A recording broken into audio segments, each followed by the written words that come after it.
Innallaha wa malaikatahu yusalluna 'alan nabi ya ayyuhalladzina amanu sallu 'alaihi wa sallimu taslima. Sesungguhnya Allah dan para malaikatnya selalu berselawat kepada Nabi Muhammad SAW.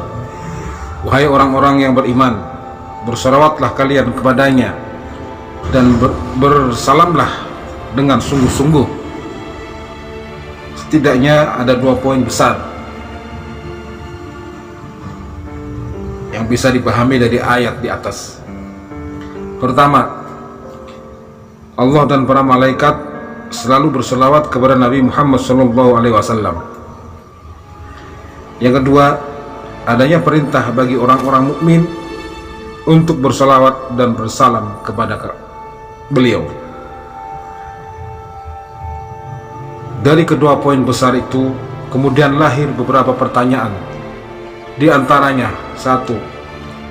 Apa makna salawat yang berasal dari Allah, para malaikat dan orang-orang mukmin? Bila salawat memiliki makna dasar berdoa, bagaimana dijelaskan di atas, maka maksud Allah bersalawat kepada Nabi. Apakah Allah mendoakan beliau? Bila iya, lalu Allah berdoa kepada siapa? Bila Allah bersalawat kepada Nabi, lalu apa faedahnya salawatnya para malaikat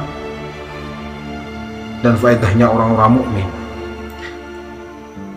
Juga diperintahkan untuk bersalawat.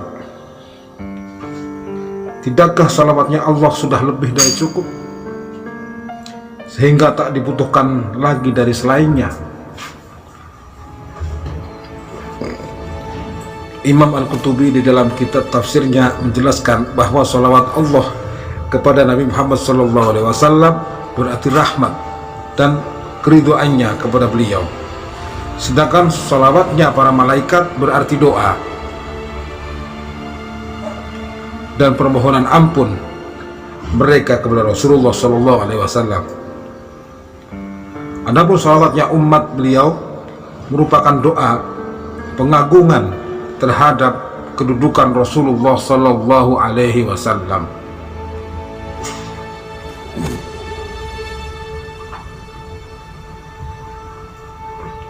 Dari sini bisa dipahami bahwa sholawat disampaikan oleh Allah, oleh para malaikat dan orang-orang mukmin memiliki makna yang berbeda satu sama lainnya. Sholawatnya Allah kepada Nabi jelas tidak mungkin diartikan sebagai doa bagi beliau, karena mendoakan kebaikan bagi seorang berarti permohonan suatu kemanfaatan bagi orang tersebut dari pihak ketiga.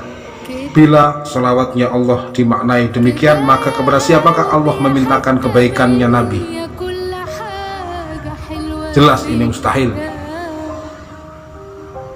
Selanjutnya ada kesamaan makna antara salawat yang disampaikan oleh para malaikat dan salawat yang dibacakan oleh orang-orang mukmin, yakni sama-sama bermakna doa atau permohonan kebaikan bagi beliau.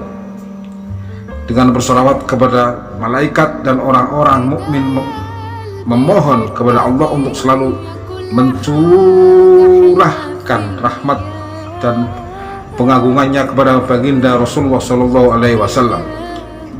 Hanya saja perlu digarisbawahi pula bahwa yang demikian itu bukan berarti Rasulullah membutuhkan doanya para malaikat dan doanya umatnya untuk kebaikan diri beliau.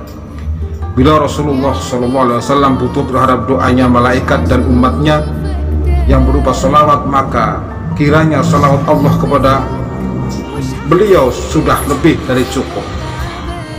Tak ada kebutuhan doa salawat dari selainnya. Beda-bedanya makna salawat yang dilakukan oleh Allah dan para malaikat serta orang-orang mukmin, semuanya sejatinya dimaksudkan untuk satu hal, yakni memperlihatkan pengagungan kepada beliau dan menghormati kedudukan beliau yang luhur sebagaimana mestinya. Hal ini sama dengan ketika Allah memerintahkan kita untuk selalu mengingatnya, bukan berarti Allah butuh diingat oleh hambanya, namun karena untuk menunjukkan kebesaran dan kedudukannya.